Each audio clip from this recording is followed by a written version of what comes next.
అందరికీ నమస్కారం. నేను మీ కిరాకార్పిని. ఇప్పుడే జగన్మోహన్ రెడ్డి తాడేపల్లి ప్యాలెస్ లో ఒక సమావేశం పెట్టాడు. ఇంత ముందులాగే వాళ్ళ సంబంధించినటువంటి శ్రేణి వర్గం నాయకులు చిన్న పిల్లకాయలు జూన్ 12వ తారీఖు స్కూల్ ఓపెన్ చేస్తే బ్యాగులు వేసుకొని ఎట పరిగెత్తుకుంటూ వెళ్తారో అట పరిగెత్తుకుంటూ ఆ సమావేశానికి వచ్చారు. జగన్మోహన్ రెడ్డి ఏం మాట్లాడుతున్నాడో ఒకసారి విందాం.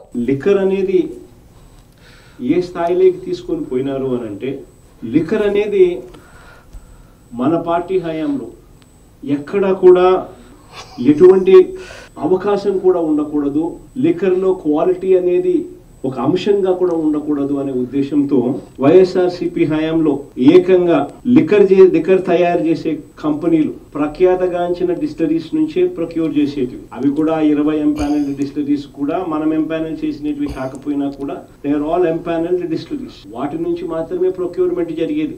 అక్కడ కూడా క్వాలిటీ చెక్ జరిగేది.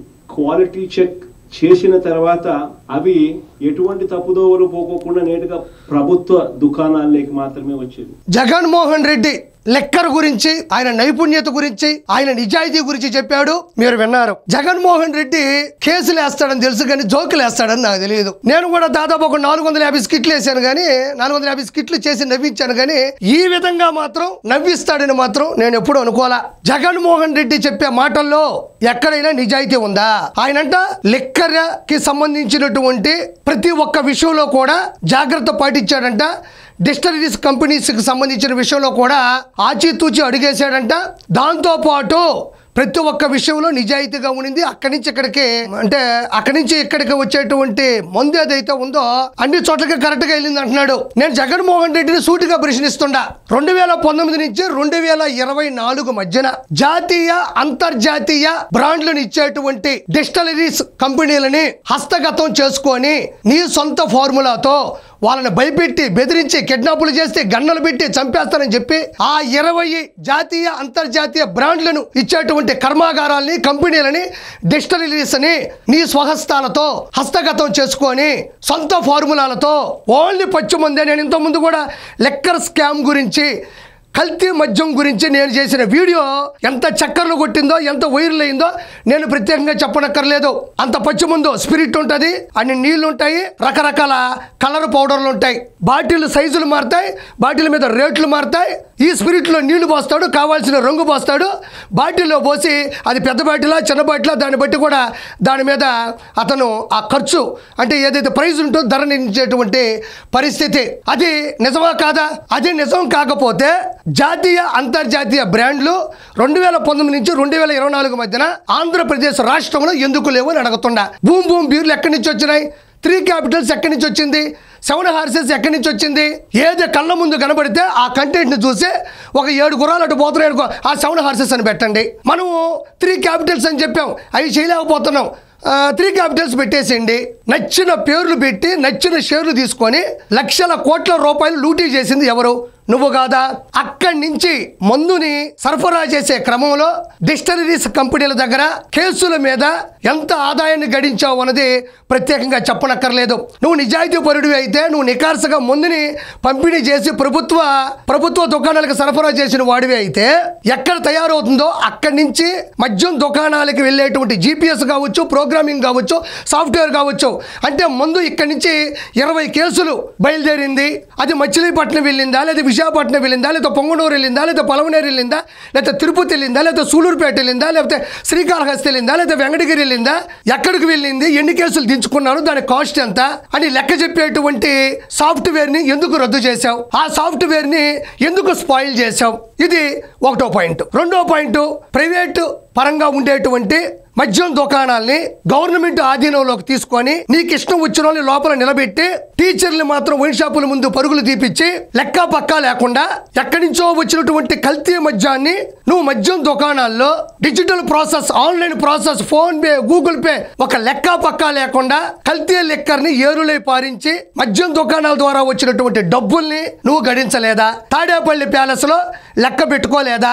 ఈ డబ్బులు ఏం చేశావు అని అడిగితే రాజకేశిరెడ్డి, ధనంజయ రెడ్డి, కృష్ణమోహన్ రెడ్డి, మిథున్ రెడ్డి చెప్పుకుంటూ పోతే దాదాపు 40 మంది ఉన్నారు ఇందులో అక్యూజ్డ్గా. ఈ మధ్యన 2-3 ఛార్జ్ షీట్లు కూడా ఫైల్ అయినాయి. ప్రతి ఒక్కటి బయటకు వస్తూ ఉంది. కల్తీ మద్యం చేసి, నాసిరకం మద్యం చేసి దాన్ని తీసుకొని వచ్చే లెక్క పక్క లేకుండా ప్రభుత్వం పేరు చెప్పి లోపల పెట్టి ఆ మద్యం ద్వారా వచ్చిన డబ్బుల్ని టిప్పర్లతో, వ్యానులతో, లారీలతో, అతిపెద్ద వాహనాలతో తాడేపల్లి ప్యాలెస్కి పంపించి అక్కడి నుంచి ఆ డబ్బుల్ని బెంగళూరులో రియల్ ఎస్టేట్లు, హైదరాబాద్లో సినిమాలు, దుబాయ్లో మైనింగ్లు, గోల్డ్ బిస్కెట్లు, షేరు మార్కెట్లు, హాస్పిటల్స్లో, విద్యాలయాల్లో పెట్టుబడులు, చివరిగా ఆ డబ్బులు తీసుకొని వచ్చి ఎలక్షన్స్లో పెట్టలేదా అని అడుగుతుండా. నువ్వు నిజంగా మద్యం కల్తీ చెయ్యకపోతే, మద్యం లెక్కలు రూటు మార్పించకపోతే అన్ని వేల కోట్ల రూపాయల లూటీ ఎలా జరిగింది? నీ పుణ్యమా అని చెప్పి నువ్వు చేసిన లెక్కర్ మాఫియా, కల్తీ మాఫియా, నీచాతి నీచమైనటువంటి స్పిరిట్ ని వాళ్ళ నోళ్ళలో పోయడం వల్ల ఎంతమంది కిడ్నీలు,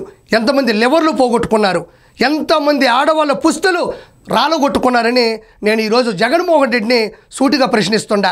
దాదాపు 30,000 మంది చనిపోయారు, 30 లక్షల మంది ఆసుపత్రి పాలయ్యారు. ఆ ఉసురు నీకు తగలలేదా?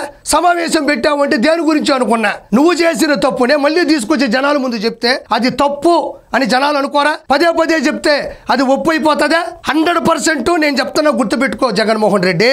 నిక్కరేసుకున్న పిల్లాన్ని అడిగినా నువ్వు లెక్కర కేసులో లోపల పోతావని చెప్తాడు. చిన్న పిల్లాన్ని అడుగు.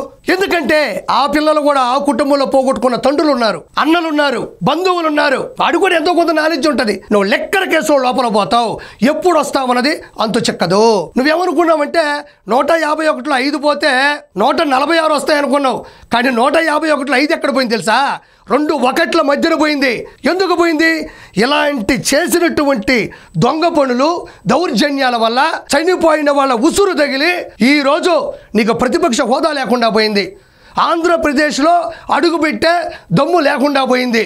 ఈరోజు తల్లిని చెల్లిని ఇంటికి తీసుకొచ్చే ధైర్యం లేకుండా పోయింది. బాబాయ్ చనిపోతే నా బాబాయ్ని ఎవరు చంపారో త్వరగా విచారణ చేపట్టి వాళ్ళ మీద చర్యలు తీసుకోండి అని అడిగే స్తోమత నీకు ఎందుకు లేదు. కాబట్టి దెయ్యాలు వేదాలు వల్లిస్తే ఎలా ఉంటది?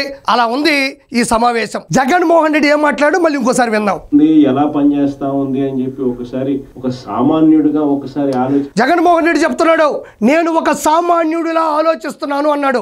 జగన్మోహన్ రెడ్డి సామాన్యుడా? నేను జగన్మోహన్ రెడ్డిని సూటిగా ప్రశ్నిస్తున్నా, నువ్వు సామాన్యుడివా? ప్రజల డబ్బుతో 780 కోట్ల రూపాయలతో ప్రైవేట్ సెక్యూరిటీ నియమించుకున్న నువ్వు సామాన్యుడివా? కేవలం 6 కిలోమీటర్ల దూరానికి హెలికాప్టర్ ఎక్కి వెళ్ళిన నువ్వు సామాన్యుడివా? ఆంధ్ర రాష్ట్ర వ్యాప్తంగా ప్రతి జిల్లాలో ప్రజల డబ్బుతో పార్టీ కార్యాలయాన్ని నిర్మించుకున్న నువ్వు సామాన్యుడివా?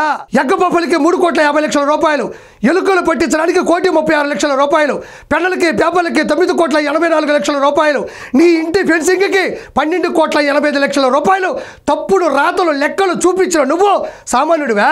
తోట చంద్రయ్య, నన్ను సుబ్బయ్య, డాక్టర్ సుధాకర్, డ్రైవర్ సుబ్రహ్మణ్యం, అమర్నాథ్ గౌడ్ లాంటి ఎంతో మంది అమాయకుల్ని చంపించేసి అమాయకంగా నటిస్తున్నా, నమ్మిస్తున్నా నువ్వు అమాయకుడివా? You are not a common man, you are the criminal and corruption man. CPN sir is the gentleman. Please subscribe to Leo News for more videos.